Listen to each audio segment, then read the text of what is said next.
Here we go, season 2 of Getting There with Goz. We're opening up the season with one of upstate New York's favorites, Capital Region especially, Collin Taylor, CT, former champion for the Albany Empire. And if this is your first time listening, Getting There with Goz, it's about the career journeys of athletes, coaches, media members, business owners, and more. CT, Collin Taylor, for those who aren't familiar with you, let's go back to the beginning. A younger version of you, 6, 7, 8 years old. Where'd you grow up? What'd you want to be as a kid? And was it that same dream job when you were 18? Guys, I appreciate you having me on, man. I've been excited to do this since we talked about it.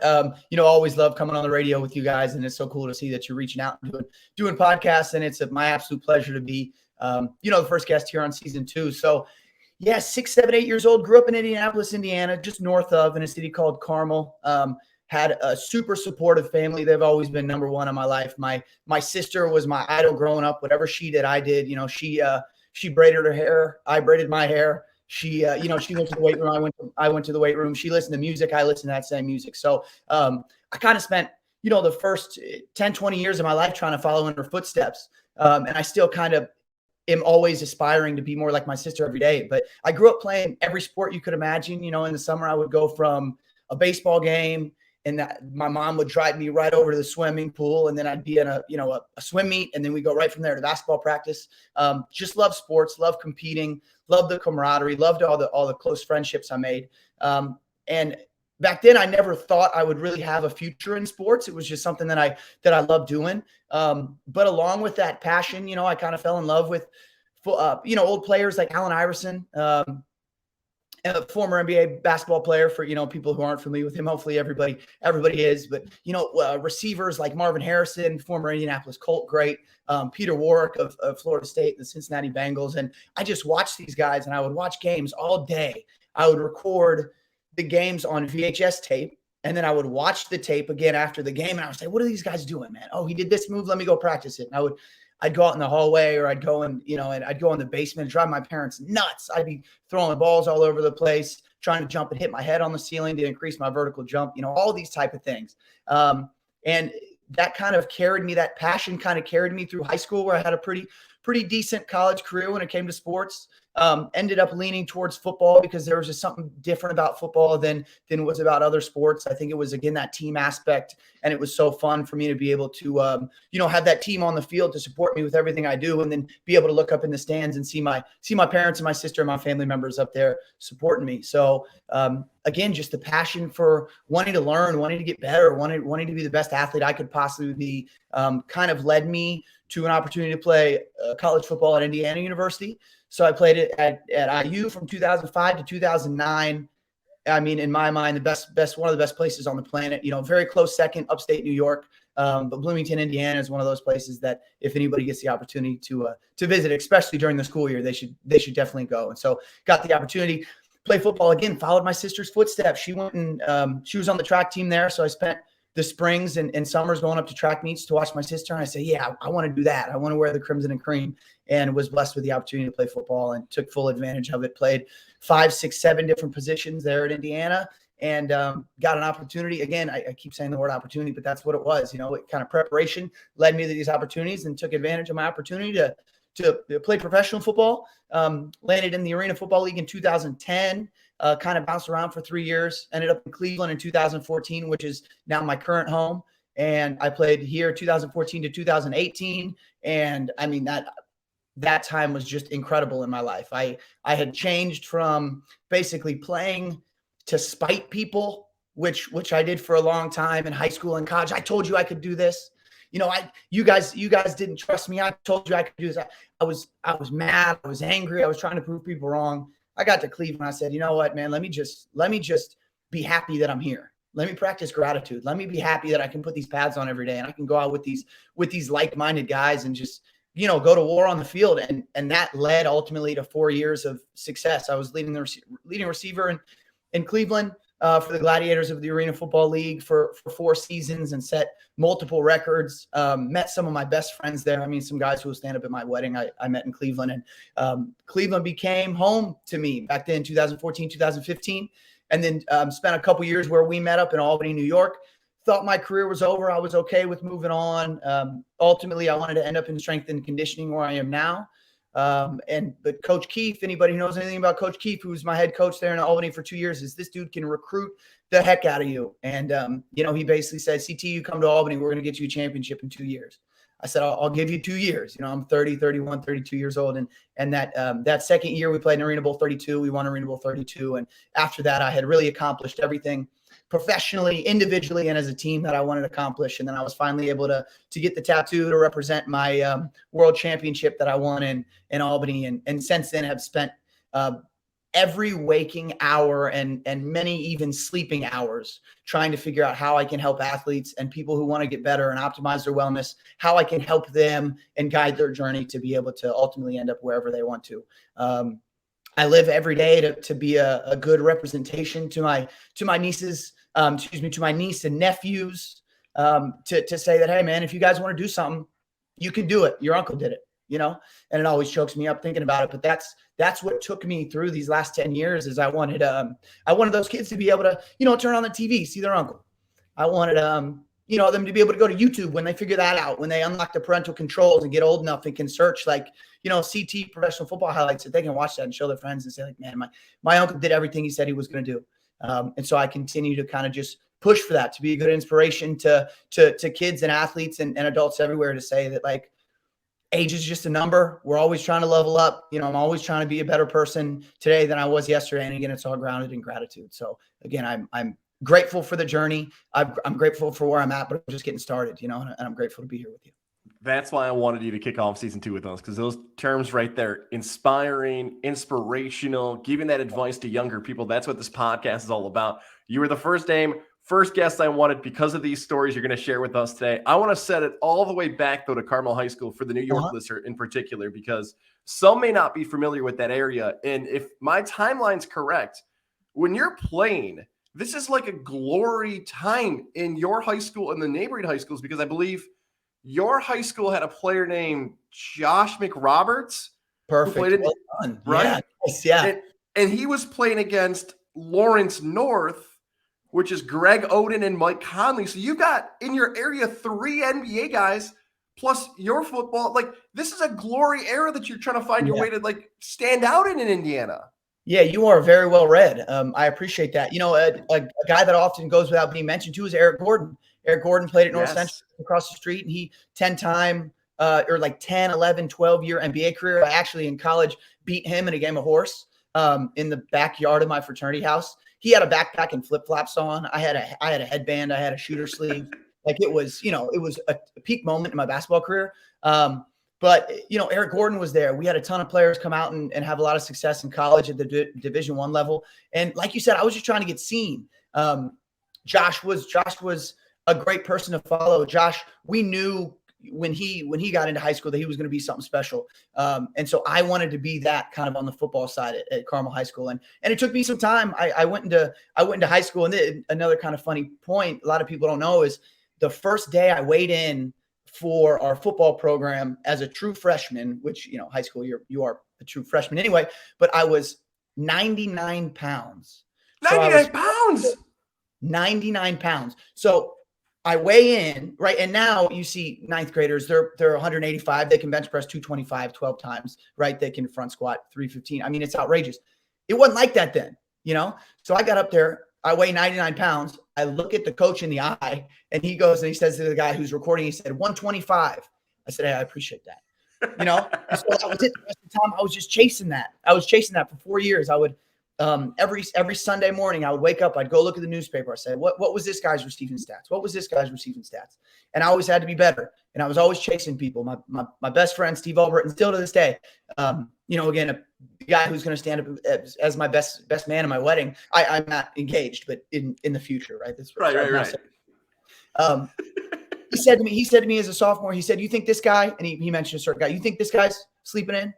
You think this guy's, just going through the motions like you're doing? I said, no, he's probably going to the weight room at 5 a.m. He said, all right, let's go to the weight room at 5 a.m. I said, man, that's way too early. He said, that's what they're doing. That's what it's going to take. So we spent 4 years in high school. He would pick me up. We'd go to the gym and we'd lift weights. We had no idea. We were reading out of a muscle and fitness magazine. We didn't have any idea what we were doing. We were doing, 6 weeks to bigger biceps. We were doing 12 weeks to bigger bench press. But I learned a lot in that time. I learned, camaraderie and teamwork and accountability.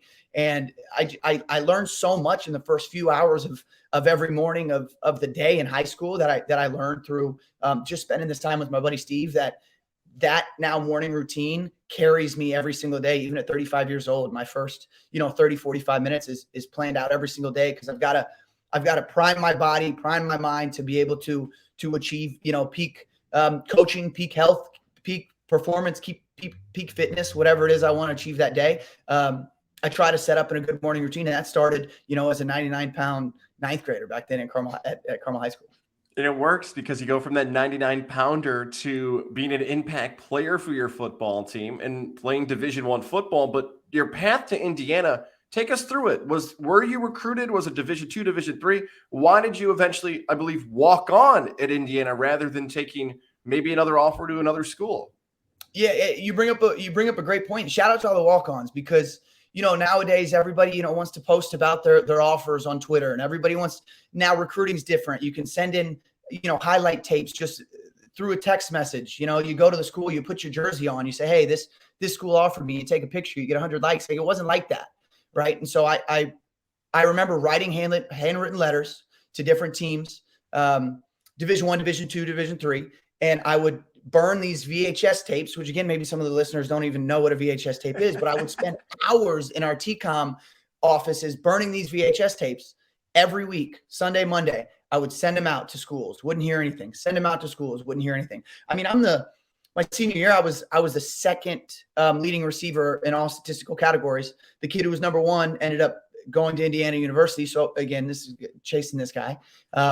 And I'm just handwriting letters, and I'm sending out tapes, I don't hear anything.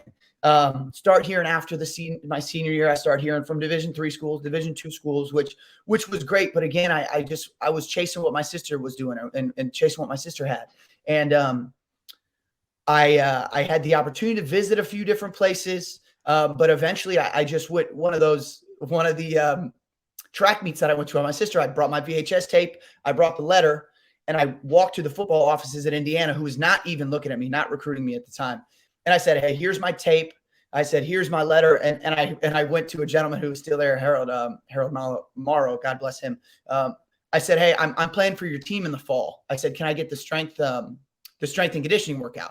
And he said, you're playing for a team. He said, you don't have any information here. And I said, no, I'm going to be here in the fall. So just let me get the strength and conditioning workout so I know what to do this summer.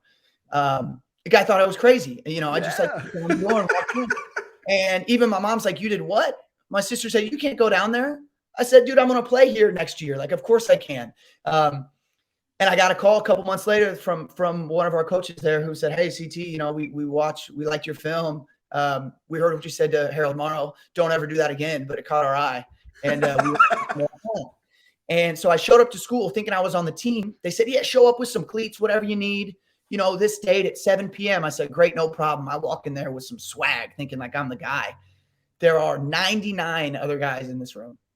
It was me and 99 other guys, 100 total guys for this walk-on tryout. And they end up picking 6 of us. And I was one of the 6. And for some reason, I knew I was on the team, but I knew it was going to take me a lot of work to get to where I was. So once I made the team, I went in there and I worked my butt off every opportunity I was given, running down on scout team. I was getting, big first team, all Big Ten guys running me over every single day in practice. And I did that for 3 years. And again, now guys don't play right away. They want to leave. They want to transfer. I don't get along with the coach.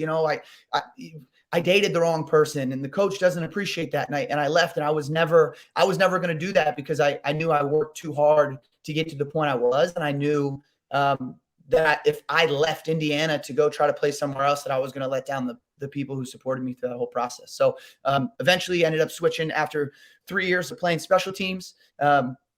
Before our first game, my senior year, August 30th of 2009, one of the better days of my life, probably top 5 best days of my life. I was offered a full athletic scholarship, and it was the culmination of years and years and years of work. I mean, so and again, guys, you're getting me, what are we, 15 minutes into this thing, and I'm already getting choked up. I got to tell my mom she didn't have to pay for school anymore, and that was the best feeling I've ever had in my life when I got to tell my mom that.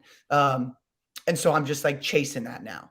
You know, that feeling that I had, I want to give that back to my parents for paying for school for 3 years, and supporting me through the journey. Again, it's the path less traveled, but I am who I am now because of it. You almost got me going there too. My season premiere season 1 got me, and now you almost got me because feeling that as a dad and having a friend. I'll just give him a shout out for a previous episode. Mike Acchione was one of my groomsmen in my wedding.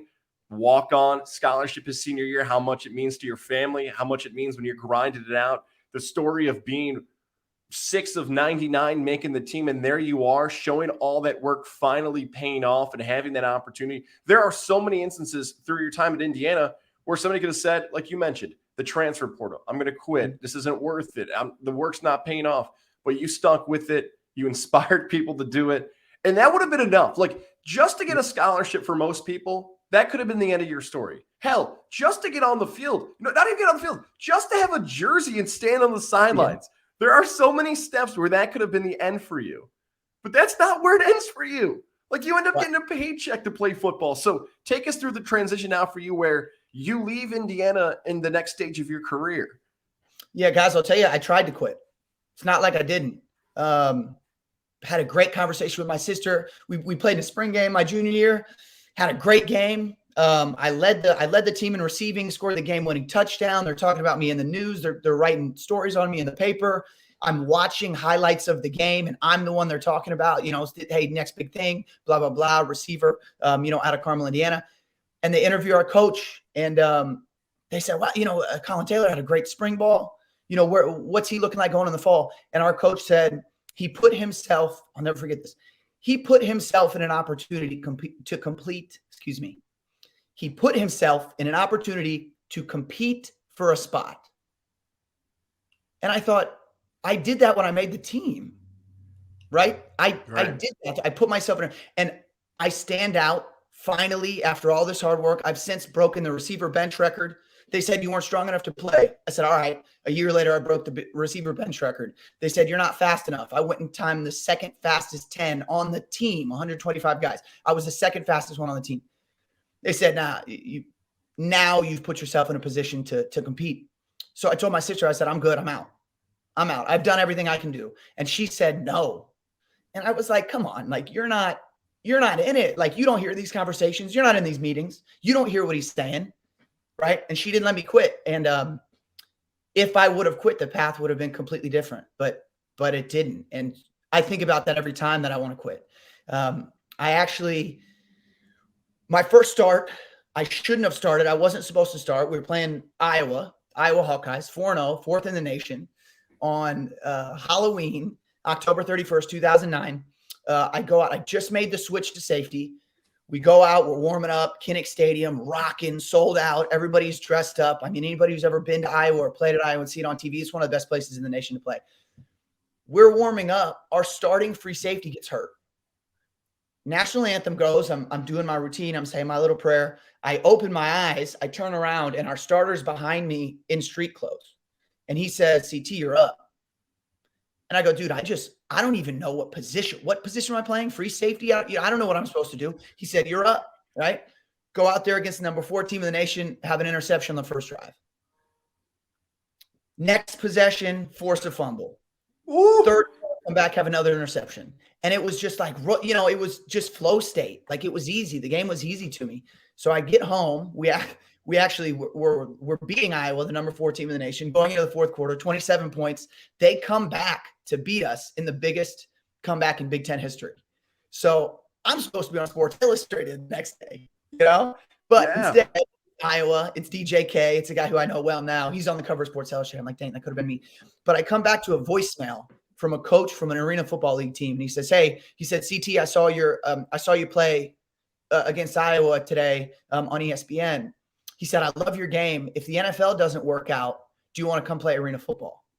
I said, NFL doesn't work out. I just learned this position 3 days ago. Of course the NFL is. You know what I mean? I'm thinking like, and that's one thing I've always been true and honest with myself, right? Oh, I got 6 games to play this position. Yeah, I'm going to go to the NFL. So I do the NFL stuff. I do my combine stuff. I do my pro day stuff.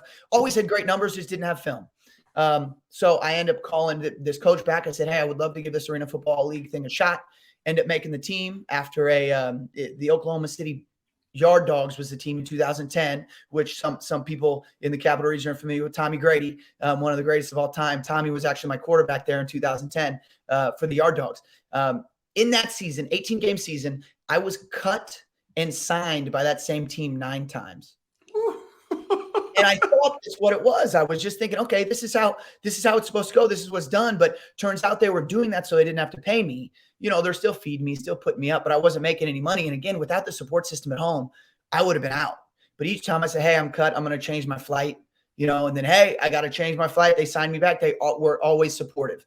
2-3 years bouncing around. Then again, ended up in Cleveland in 2014. Had the best camp, but again, ended up behind a guy who had more tenure, who had a better tape than me.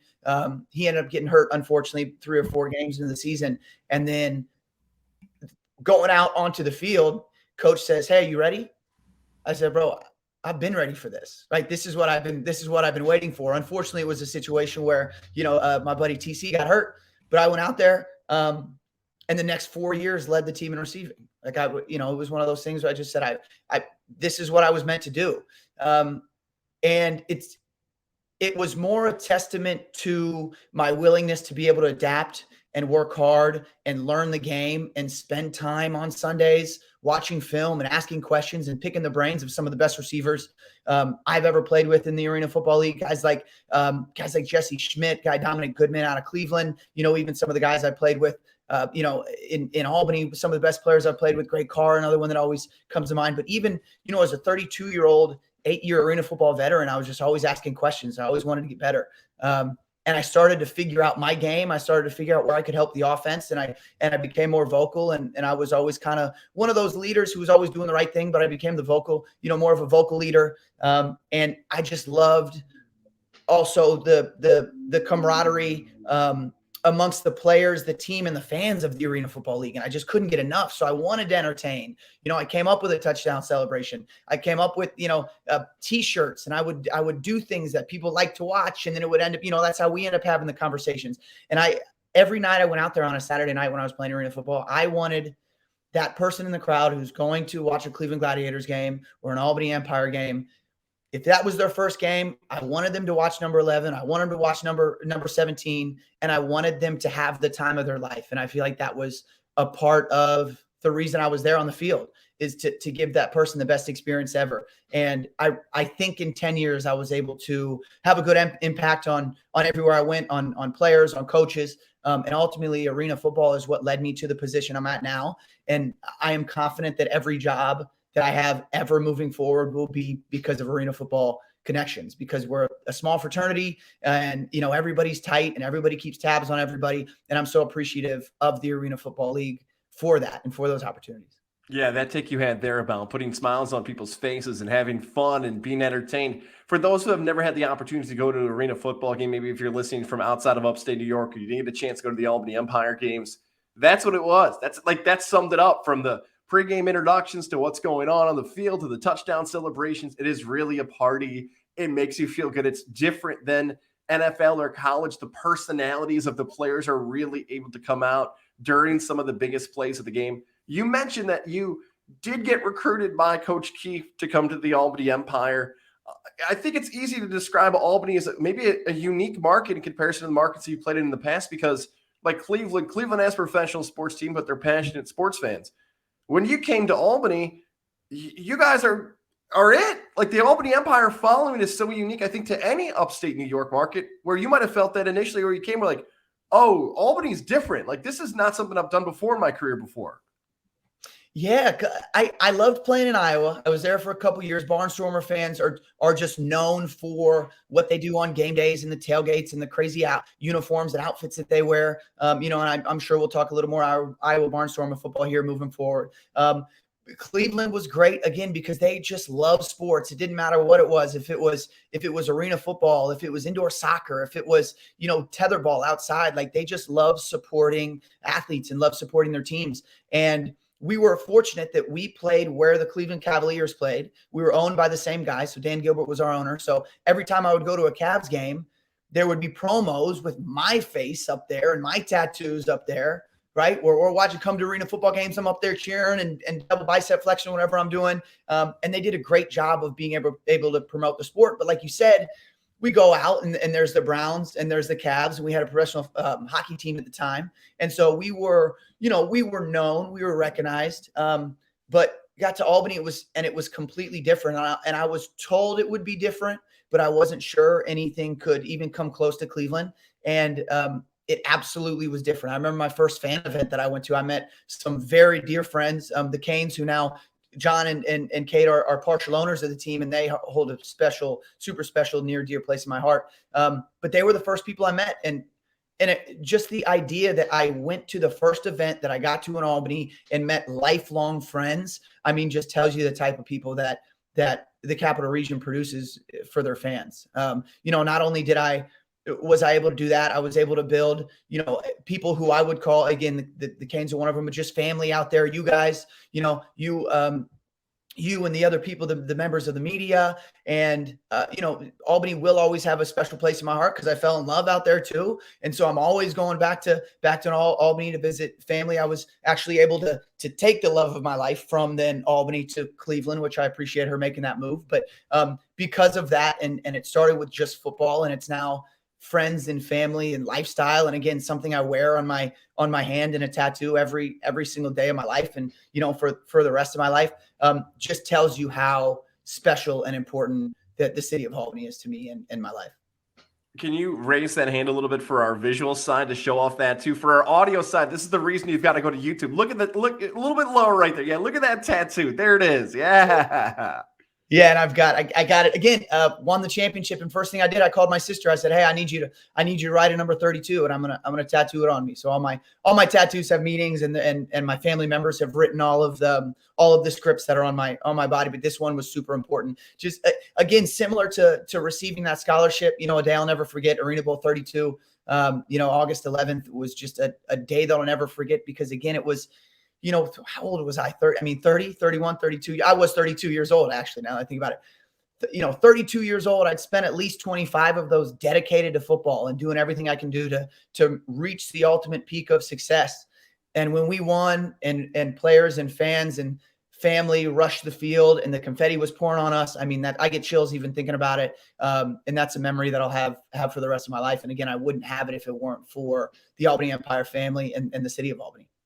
2020 COVID hits, 2021, the Empire shift to the NAL. I'm doing this question for Albany Empire fans because I'm sure they'd leave me social media messages if I didn't. And we give your former teammates the same questions like Mo Ruffins and Malachi and others. You are officially retired. You said, right? Like 2 years was what you're going to do in Albany. You're retired and you're moving on to the next phase of your life, which is still, we got to talk about that too. But just to confirm, it's over. You're retired. You're not coming back. So I said it maybe 10 years ago.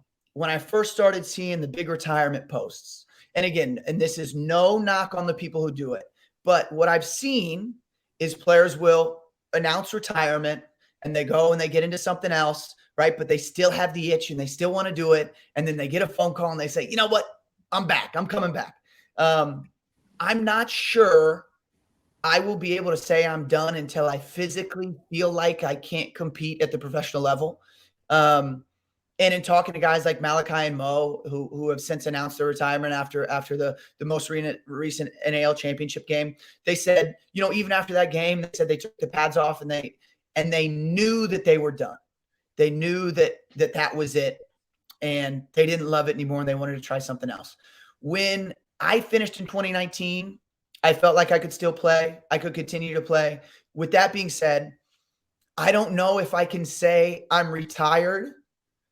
But with that being said, everybody's got a price. It's one of those things where it's like, hey, man, stay in shape. I got a price. If you reach the price, I can play. But again, it's not something I'm actively pursuing, but I'm sprinting against our college and pro athletes every day. I'm training with our college and pro athletes every day. I feel better now at 35 than I ever did at 25. And so, I still feel good. And so I'm never going to take it off the table, but I will say everybody does have a price. Quoting the WWF legend Ted DiBiase, the $1 million man. That's exactly right. It's a smart business decision, right? Uh-huh. You're not going to say Right. no if the money gets too big. That's a right move. Now, it'd be really cool, and maybe at some point, this is how some people know you, that they know you from your athletic career, but maybe they'll know you from your movie career very soon, because every time I see you hanging out with these celebrities, I see it on Instagram. For those who don't know, take us from the start of how you landed your first movie role and the newest film that's out now that people can watch with the sports tied to it. Yes, wild journey. Again, just connections through playing professional sports. 2011, I was playing in Reading, Pennsylvania, small city in PA outside of Philly.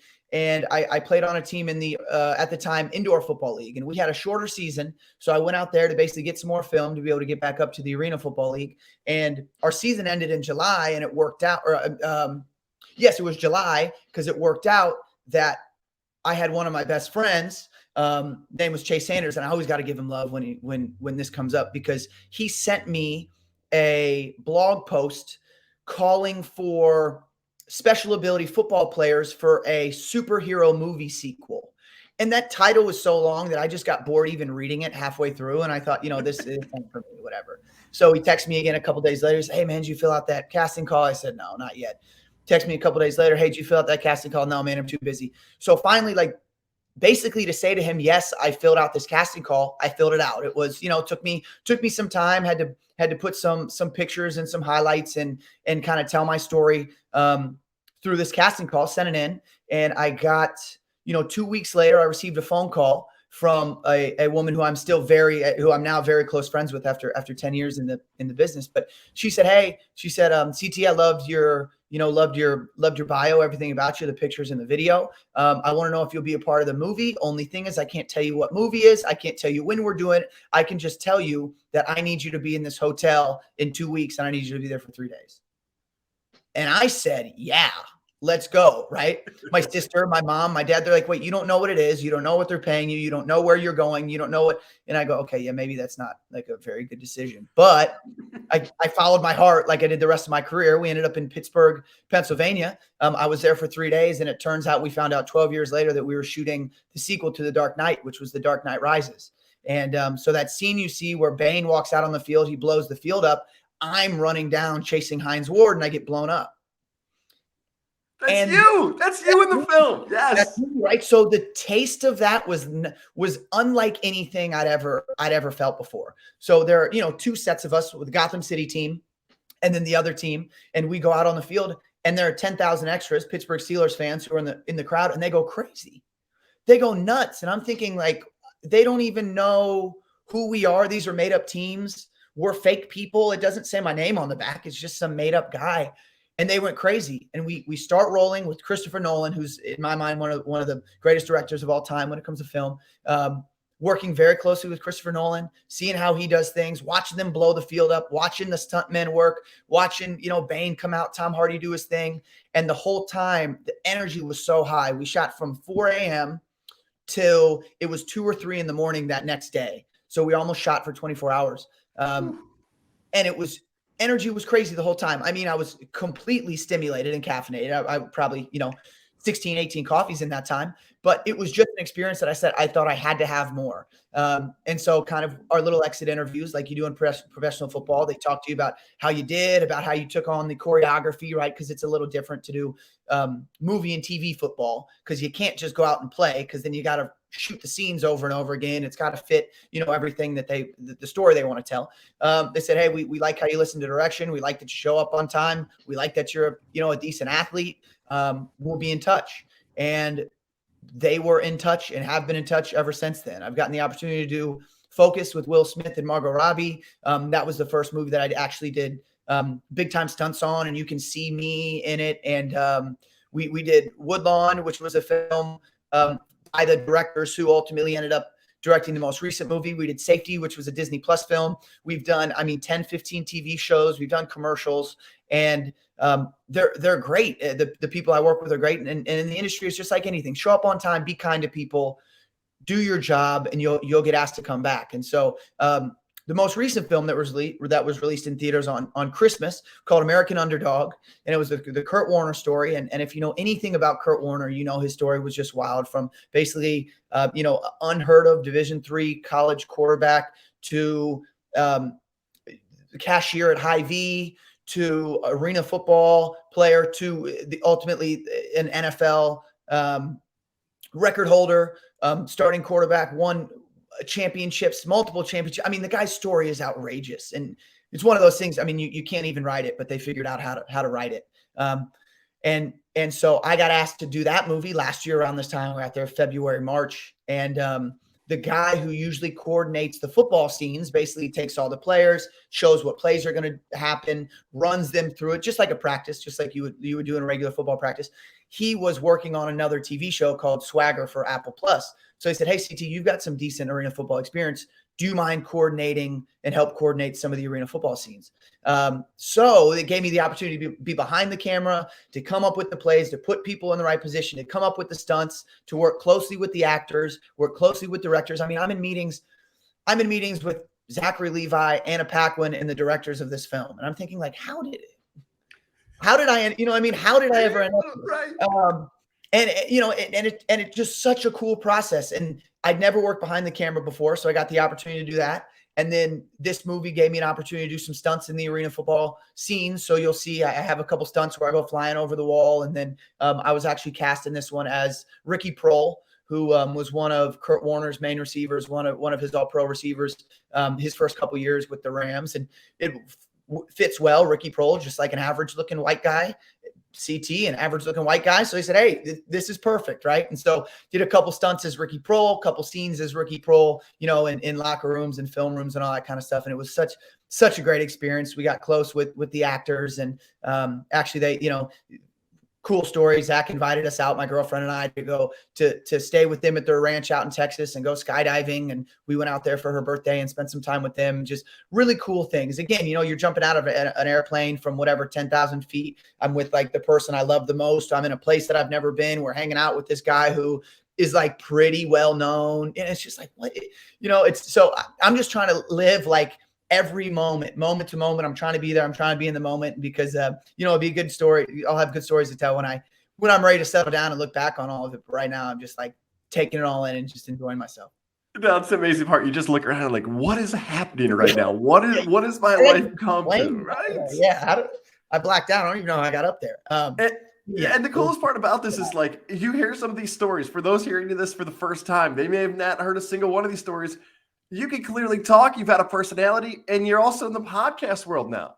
Cutoffs and Coffee, man. We were texting before we went on. I'm like, of course you're doing a podcast, because it's not as if you need to sleep. It's not as if you're not busy enough. How have you enjoyed almost the media world now, enjoying the podcast, and what can people find out when they check out the podcast soon? Yeah, I really appreciate you asking about that. We, if you're watching the video version, got a nice little setup. Got my blue lights back here. Got a light. Got a camera. Got the microphone.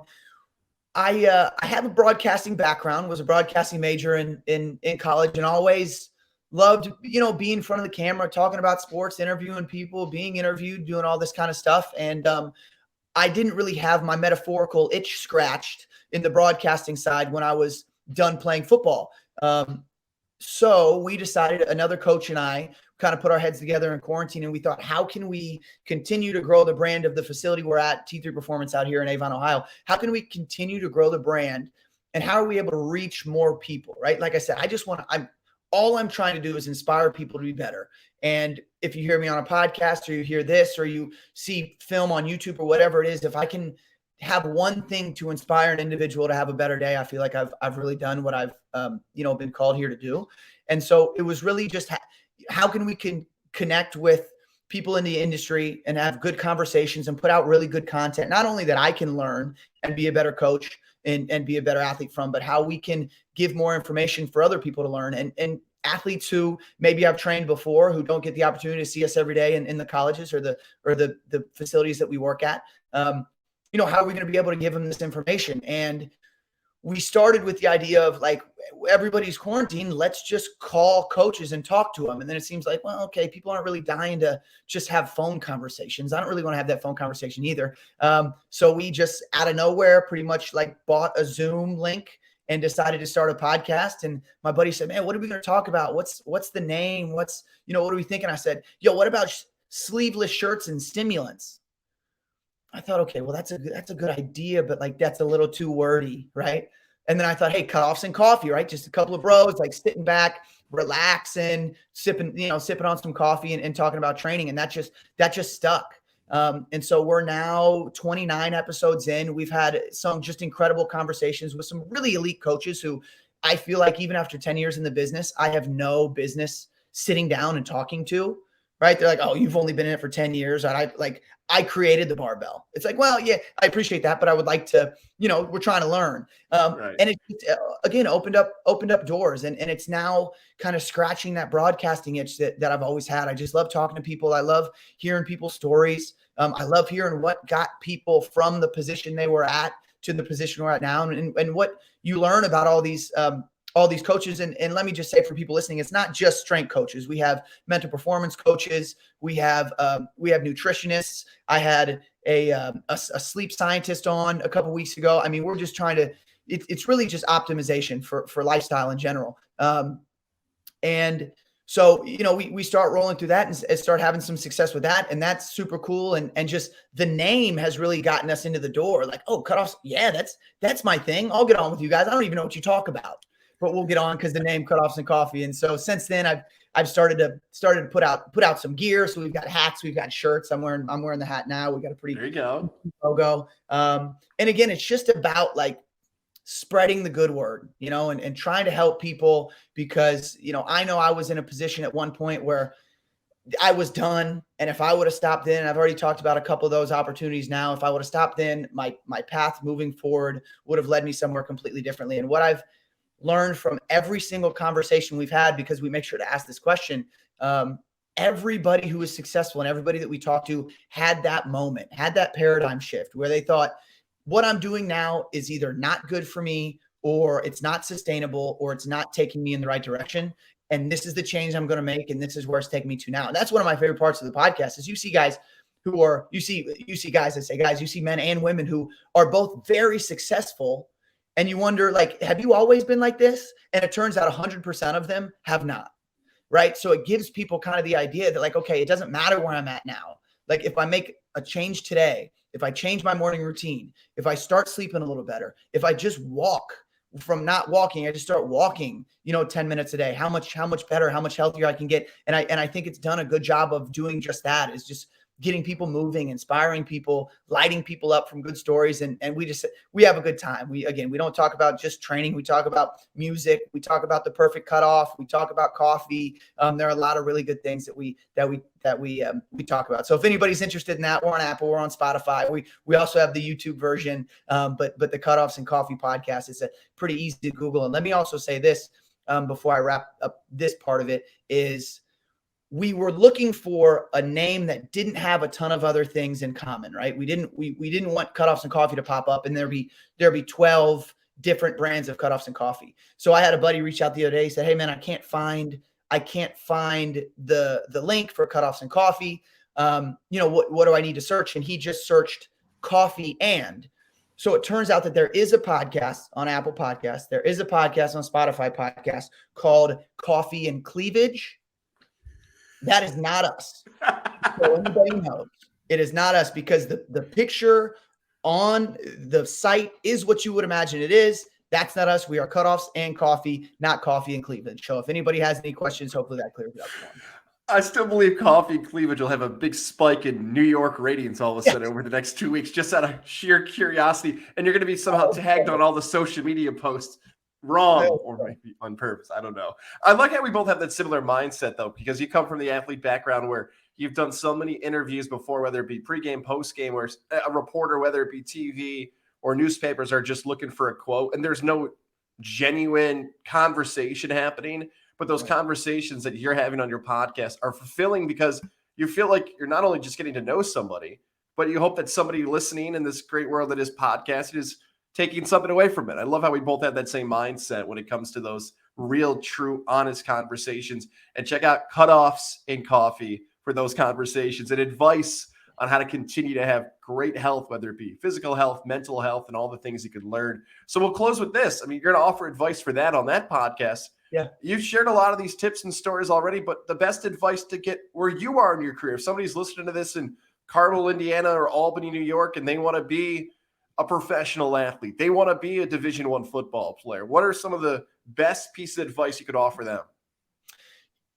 I really appreciate you bringing that up. And often I go back and forth with thinking, if I could tell myself, my younger self, something, what would it be?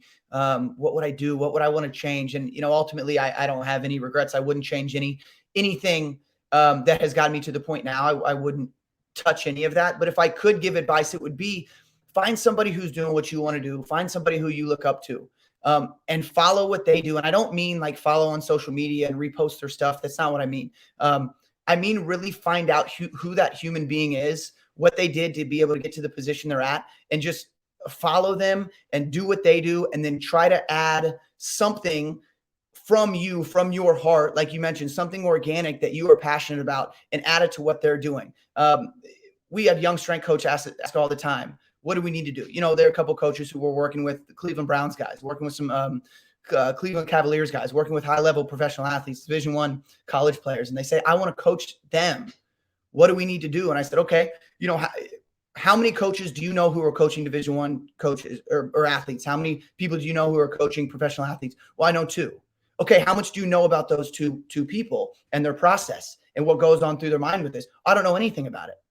Okay, let's spend a little bit of time learning from them and picking their brain. And I'll tell you, with social media, it is easier now than it was, right? We're not sending VHS tapes out to people anymore, but it is easier. You can kind of learn a little bit about the individual, about what they do, and about what got them there, but also understand that nothing will get done if you're not passionate and if you don't obsess over the things you want.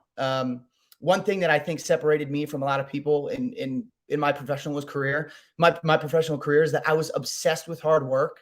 And I could say, no matter what, that you were not going to outwork me. And that's something that's said a lot, like, oh yeah, dude, I work hard. It's no, you don't understand. It doesn't matter. I'm going to work harder than you, period. So anytime a challenge was brought up, anytime I saw a better athlete or I saw somebody at the place I wanted to be, I was willing to do what other people were not. And sometimes it was getting up at 5 o'clock in high school, going to the weight room, not having any idea what to do in the weight room. Sometimes it was, going and watching more film. Again, even breaking down film that I didn't even understand what I was watching, but I was sitting there and I was doing it and I was consistent about it. So understand what you're passionate about, get obsessed with what you're passionate about, and chase it as hard as you can. Because the moment that light bulb switches and you get to where you want to go, or you get in the right path, there's 1,000 moments right before that if you quit, you will never reach it. And we never know how close we are until we actually decide to chase it wholeheartedly. We cannot half-ass anything, and we can't be there. And that's, again, with the podcast. Like, that's why I got the setup back here. That's why I bought the microphone, because I said, if I was going to do this, this was going to be the absolute best podcast that I'm able to produce and that I'm able to host. And I carried that, and I still carry that thought process into my training career. I carry it when I'm with my athletes. And a lot of manifestation, a lot of time meditating and thinking about it. And this is what I want, and telling people this is what I'm going to do, and I'm going to have this, and I'm going to get there. Because I truly believe in energy and manifesting things you want. So if we can take anything from that, right? It's work as hard as you possibly can, find somebody who's doing what you're doing, chase them, get information from them, and get obsessed with something, fall in love with something that you really, truly want. Not because it gives you money, not because it's going to get you a girlfriend or a boyfriend, not because it's going to get you clout or Instagram followers. Find it because it's going to fulfill you and what is going on in your heart and what you want. And I promise that with enough hard work, you're going to be able to achieve that. CT, that's incredible advice. Thank you. Appreciate you doing that. If there's somebody who wants to reach out and do that social media advice, to reach out to people like you, shout out that Twitter, Instagram, all that stuff, so they can make sure to leave you a comment as well. Yeah, you got it. And I try my best to answer them. And I appreciate all the questions when people do come on and ask. But it's at The Real CT on Instagram. A lot of fake ones out there, but I'm the real one. So at The Real CT. And I do say that somewhat tongue in cheek. And then I'm at Collin_Taylor on Twitter because the real CT was taken by a guy who's got one tweet. So I'm going to try to figure out if I can switch that up. But that's where I'm at most of the time. And then, just the real CT also on Facebook. There's some stuff there, but I'm pretty much on Instagram. And again, I try my best to have good, meaningful conversations with everybody who reaches out, because I appreciate every single person who takes the time to do that, because I've reached out to people that I've been scared to reach back to, and when they talk to me, it touches a special part in my heart. So I want to be that same thing for other people. One day the guy from MTV's The Challenge and the CT versus CT off is going to happen. But until then, you've got those social media handles and he doesn't. So take that, CT. That's exactly right. I'll tell you. And I appreciate that recognition, because I will bring that up and people say, no, I don't know CT. And then I'm like, all right, I don't want to talk to you. It's he's the one. I said, all right, man, me and CT, we gotta go head to head one of these days. Sounds like a future guest on your podcast, CT with CT. Right. And I'll tell you, still to this day, my girlfriend, after 2.5 years of being together, she still calls him the real CT. But one of these days, I'm going to get her to admit that it's me. That's the New Year's resolution for 2022 for everybody right there. Collin Taylor, the real CT. I appreciate you spending some time with me today. Thank you so much for being the first guest of the season, and keep up the great work, man. So happy to see you're crushing it post-football career, and can't wait to see what's coming for you in the future. Hey, man, I so much appreciate being on. Thank you so much. Can't wait to share it, get the information out to everybody. Thanks again for reaching out. We will definitely stay in touch.